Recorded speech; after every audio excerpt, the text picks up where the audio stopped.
Este es el lugar donde sientes el peso del dolor y el sufrimiento humano. El memorial que hay en Jerusalén de las víctimas del Holocausto. Cuando vas a ese lugar, te haces una de las preguntas más difíciles de la vida. Más difíciles de responder, de entender y explicar. ¿Será que todo este sufrimiento humano esconde el rostro de un Dios benévolo, compasivo y amoroso? Toma tu Biblia y mantente en sintonía. Está escrito. Declara el mensaje final de Dios para nuestro tiempo. Presentando al Cristo viviente como la respuesta a nuestras más profundas necesidades. Está escrito. Con el pastor Robert Costa. Hoy, ¿dónde está Dios cuando sufrimos? El Salón de Yad Vashem recuerda a 6 millones de hombres y mujeres y niños que perecieron en los campos de exterminio nazi entre 1933 y 1945. Ellos dejaron atrás un enorme vacío en el mundo. Fue como si una civilización entera se hubiese perdido. Muchas de las personas más brillantes y talentosas de Europa desaparecieron en grandes incineradores o cámaras de fuego y cámaras de gases. Muchas familias destruidas, muchos sueños y esperanzas cortadas. Nada llenará el enorme vacío que dejaron millones de sobrevivientes que miran el Holocausto y ven una madre, un padre, una tía o un abuelo que les fue quitado. Seres amados, consumidos, que nunca se podrán reemplazar. Y este vacío existencial enorme lleva a una pregunta inquietante, dramática e inescapable. ¿Dónde estaba Dios cuando los nazis hacían esta obra horripilante, dantesca y diabólica? ¿Dónde estaba Dios el Padre? ¿No sabía Dios lo que les estaba ocurriendo a sus hijos? Los nazis produjeron una concentración de maldad humana que ha aplastado la fe de muchas personas, millones de personas. El vacío es demasiado ancho y profundo, no parece haber una forma de entenderlo y mucho menos de explicarlo. ¿Qué podemos hacer? ¿Qué podemos pensar? ¿Qué podemos creer ante esta calamidad y este dolor desafiante? Los archivos centrales que se encuentran en el lugar documentan las atrocidades nazis en detalles chocantes e insensiblemente inhumanos. Las fotografías en el memorial hacen un impacto emocionalmente desagradables y dolorosos en los que visitan ese lugar. Hay uno en particular que muestra a un soldado de la SS o servicio secreto apuntando un rifle a la cabeza de una mujer a unos pasos de distancia. Está a punto de descargar el rifle y la mujer está inclinada un poquito como tratando de escapar la descarga y ella está inclinada sobre un pequeño niño apretado en su pecho. Solamente un soldado, una madre y un niño. Pero el horror a sangre fría de aquel momento, la indignación que sientes al ver la foto, habla en términos de volúmenes de la tragedia del Holocausto. ¿Qué haces al encarar una calamidad tan grande? ¿Dónde está Dios en medio de tanto sufrimiento en el mundo? ¿Por qué permitió esa tragedia, esa masacre? ¿Por qué estos millones de judíos tuvieron que morir? ¿Por qué la madre y el niño de la fotografía? ¿Sabes? A Jesús le hicieron estas mismas preguntas. La gente le mostró el sufrimiento humano y le preguntaron ¿por qué? ¿Por qué? Y hay un incidente registrado en Lucas 13 que es relevante a este tema. Alguien vino a Jesús y le contó de una tragedia que había sucedido. Resulta que el gobernador romano Pilato había matado a un grupo de judíos galileos en el mismo momento que hacían sacrificios a Dios. ¿Qué se puede decir de algo como esto? Bueno, Jesús trató de esclarecer algo inmediato y esta es su respuesta en San Lucas capítulo 13, versículo 2. Respondiendo Jesús le dijo, ¿pensáis que estos galileos, porque padecieron tales cosas, eran más pecadores que todos los galileos? Os digo no, antes si no os arrepentís, todos pereceréis igualmente. La sabiduría popular nos dice que las cosas malas le suceden a la gente mala. ¿Pero es eso cierto? ¿Es cierto que las cosas malas le suceden solamente a los malos? Cuando sucede una calamidad, ¿es porque alguien ha pecado? Jesús dijo, no, no necesariamente. No podemos decir que las personas que sufren una tragedia es porque lo merecen. No podemos asumir que son más pecadores que otros a quienes no les sucede esta calamidad o tragedia.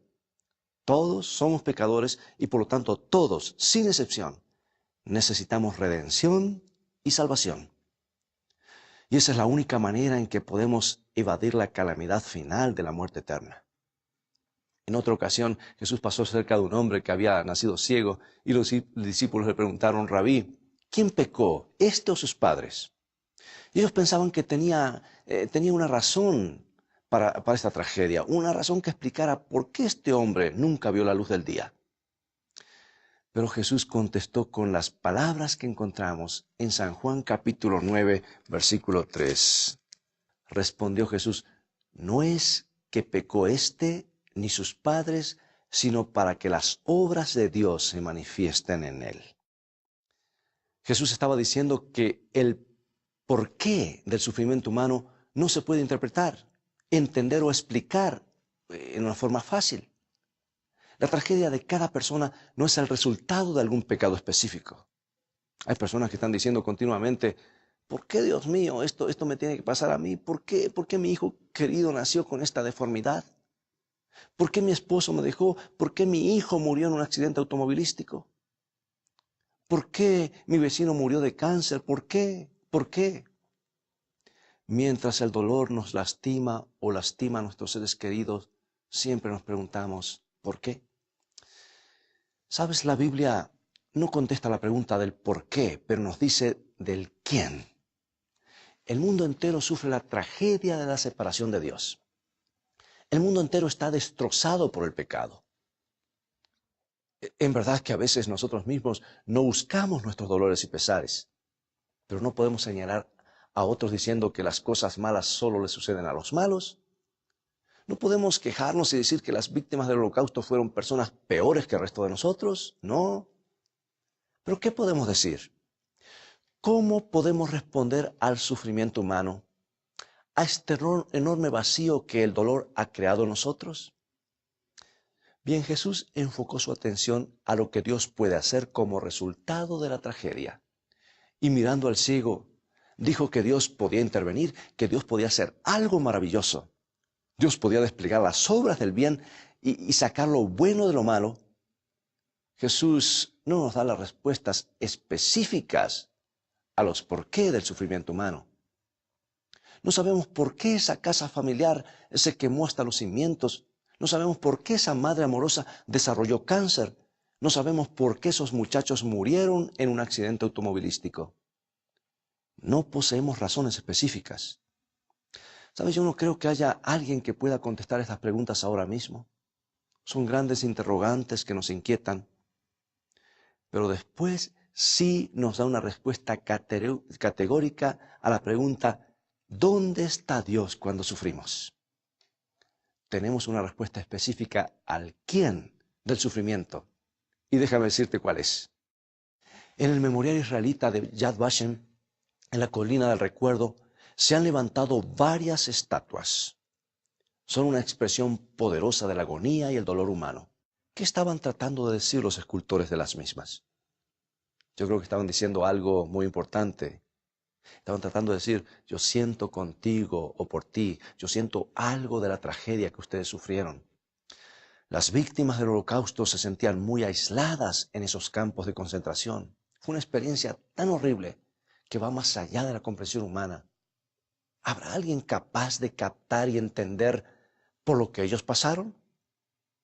Yad Vashem es un gesto que dice, sí, si sentimos algo del dolor, sentimos con ustedes. Queremos entender, no queremos que se sientan solos. Ahora quiero que pensemos en un memorial diferente, la cruz de Cristo. ¿Qué nos dice? ¿Qué te dice a ti? ¿Qué es lo que dice sobre el sufrimiento? Así que oigamos lo que dice el libro de Isaías en el capítulo 53, versículos 4 y 5, Cuando el profeta inspirado por Dios se adelantó a los acontecimientos muchos siglos antes, y Dios mostró en visión lo que sucedería con su Hijo. Isaías 53, 4 y 5. Ciertamente llevó Él nuestras enfermedades y sufrió nuestros dolores, y nosotros le tuvimos por azotado, por herido de Dios y abatido. Mas Él herido fue por nuestras rebeliones, molido por nuestros pecados.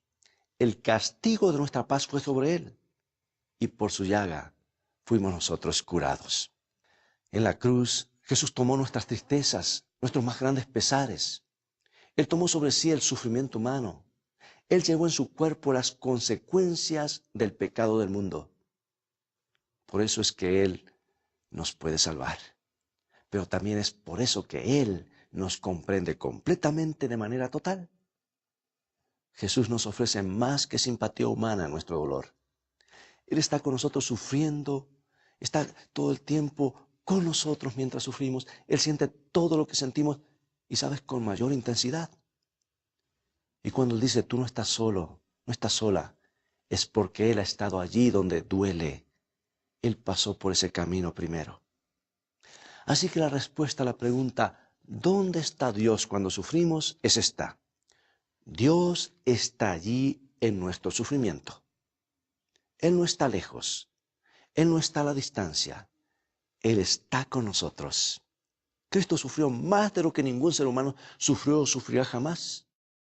Y ese hecho le da un significado especial a la promesa que encontramos en Salmo 139. Si subiera a los cielos, allí estás tú. Y si en el Seol hiciere mi estrado, he aquí, allí tú estás. Aún allí me guiará tu mano y me asirá tu diestra. ¿Dónde está Dios cuando sufrimos? Él está allí con nosotros en el lugar más profundo y más oscuro, pero hay más, mucho más que Dios hace por nosotros en medio de nuestras calamidades personales. El memorial Yad Vashem tiene una manera especial de honrar a aquellos que murieron a manos de los nazis. Yad Vashem significa un monumento y un nombre. Se refiere a algo que Dios dijo a través del profeta Isaías. Él estaba hablando a un grupo de individuos que tenían miedo de ser separados del pueblo de Dios, del pueblo escogido. Y esto es lo que leemos en Isaías capítulo 56, versículos 4 y 5. Porque así dijo Jehová, a los eunucos que guarden mis días de reposo y escojan lo que yo quiero, y abracen mi pacto, yo les daré lugar en mi casa y dentro de mis muros, y mejor nombre que el de sus hijos e hijas. Nombre perpetuo les daré, que nunca perecerá. Yad Vashem crea un lugar con un nombre, la colina sobre la cual está edificada llamada la colina del recuerdo. Es una forma de recordar. Eso es lo que el pueblo aquí ha hecho de frente a la aplastante crueldad humana. Ellos han prometido preservar los nombres de las víctimas. Y eso sucede específicamente en el Salón de los Nombres. Las cantidades de más de 2 millones de judíos asesinados están registrados en ese lugar. Los detalles han llegado de los parientes de los muertos. Trágicamente, muchas familias fueron exterminadas en su totalidad. Y no hay nadie que pueda poner sus nombres en el registro de desaparecidos. No queda nada de recuerdo, pero Yad Vashem trata de preservar tantos nombres como sea posible. Es el intento de encender unas cuantas velas en medio de la vasta oscuridad del holocausto. Tiene la intención de traer consuelo a aquellos que han perdido a sus familiares. ¿Se parece en algo al memorial que Dios hace en respuesta a nuestro sufrimiento? O si Dios dice, nunca olvidaré por lo que tú has pasado.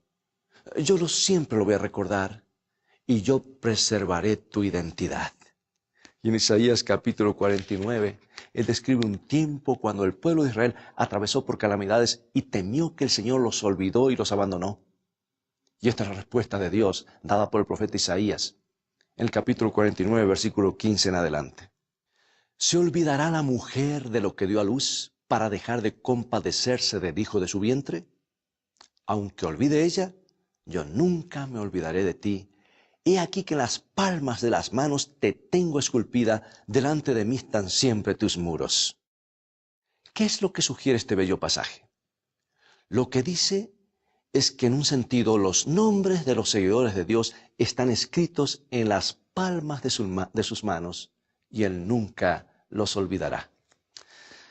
Bueno, en el libro de Apocalipsis, Él promete a sus fieles que nunca borrará nuestros nombres delante de su Padre del libro de la vida.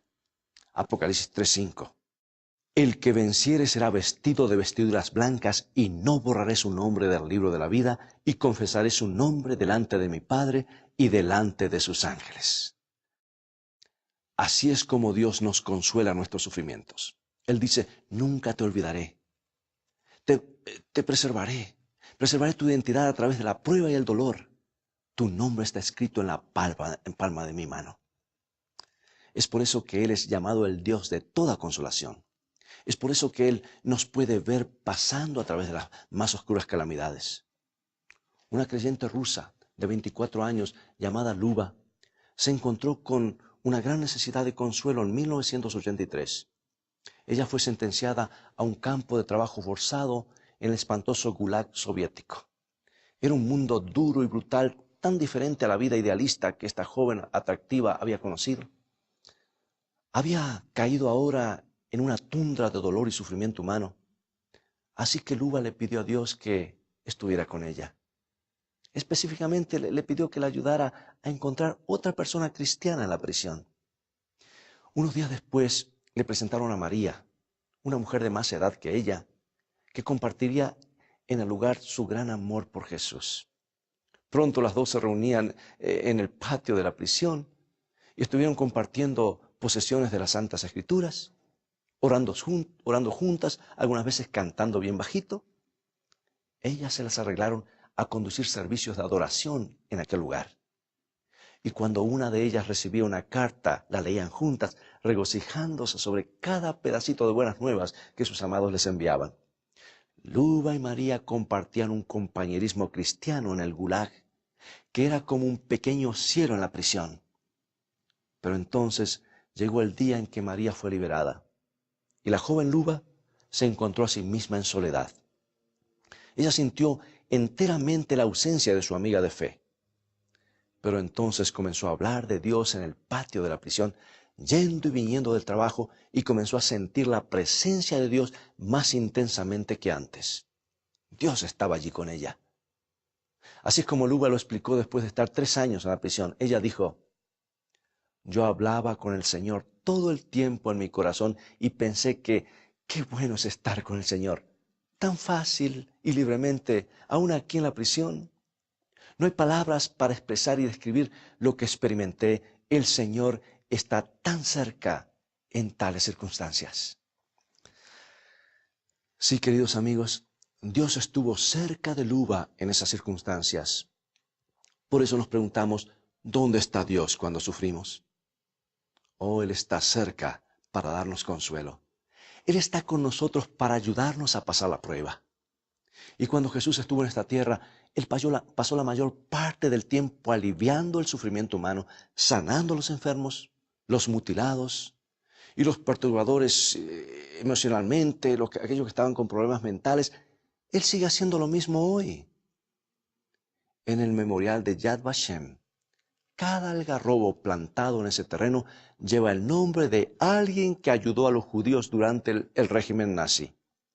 Israel ha otorgado a esos individuos un título honorario especial llamado uno de los justos. La pesadilla nazi no solamente desenmascaró lo peor de los seres humanos, lo que ellos pueden hacerse unos a otros, sino que también inspiró actos extraordinarios de desinterés. Y esos árboles representan historias inolvidables. Una de ellas ocurrió en una villa francesa llamada Le Chambon. Una noche de sábado en el verano de 1942, las motocicletas de la policía rugieron en la plaza de la villa. La Vichy llegó finalmente. Era la policía francesa operando bajo el control nazi. Vinieron a llevarse a los judíos que ellos creían estaban escondidos en esa villa.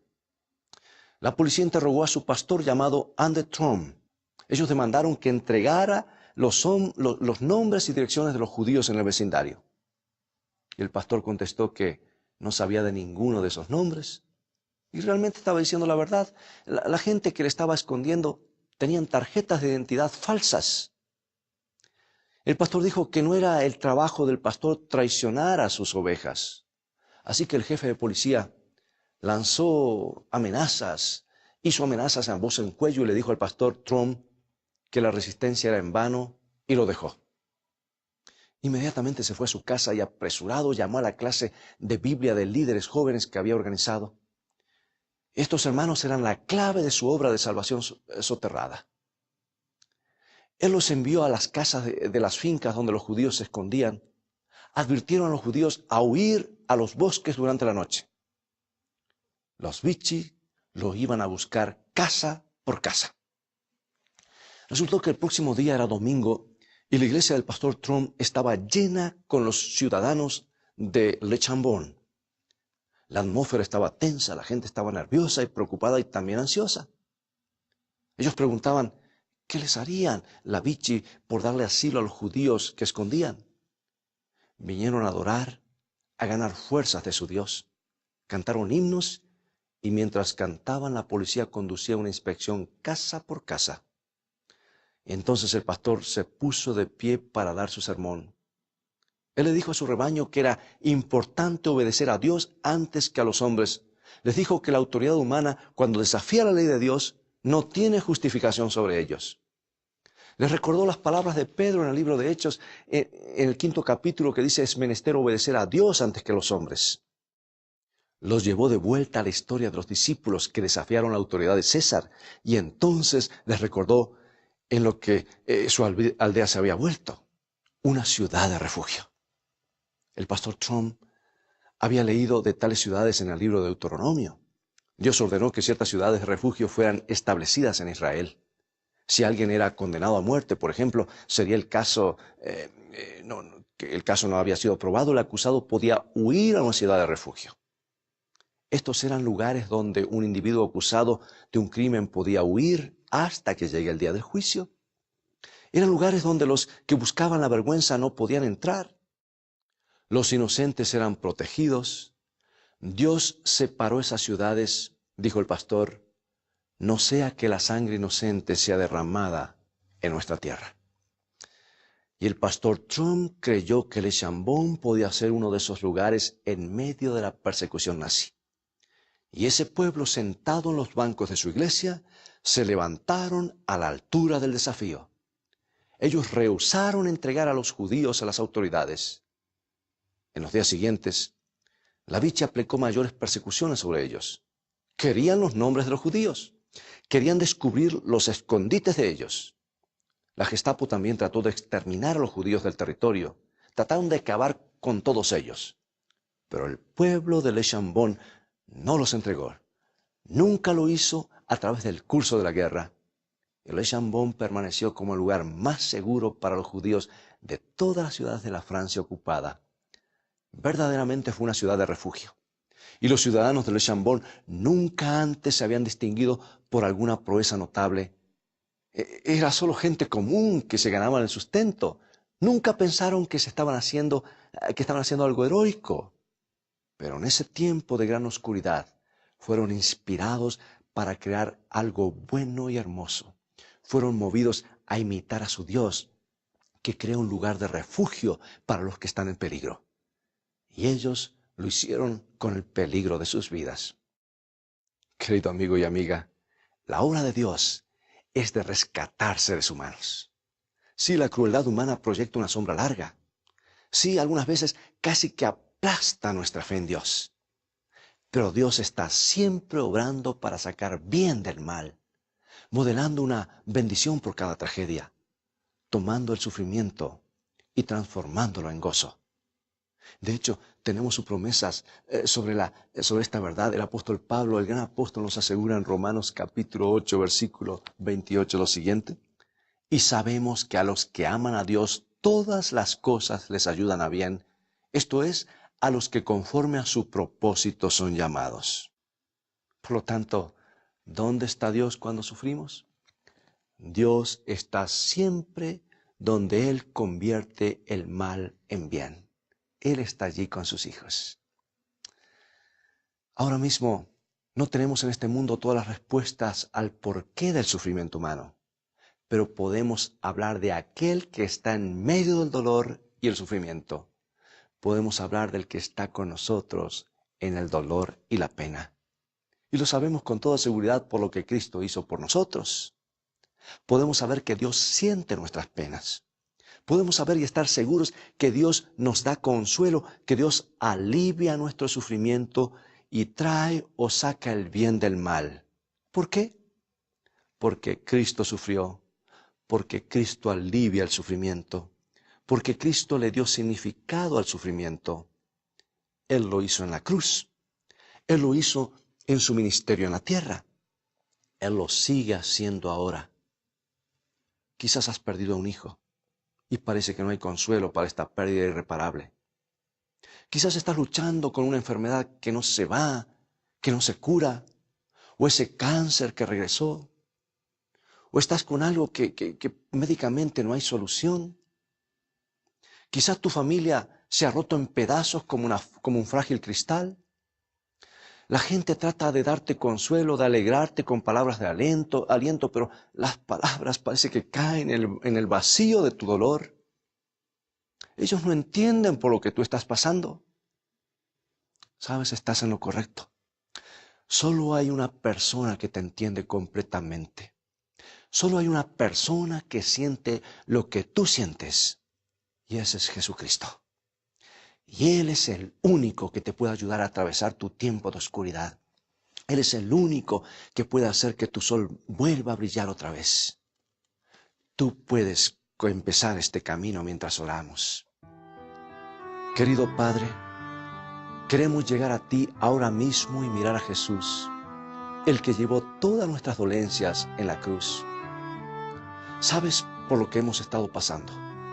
Tú sabes lo que es sobreponerse a la pena, pero necesitamos tu toque sanador. Necesitamos tu mano consoladora. Así que abrimos nuestro corazón a ti completamente.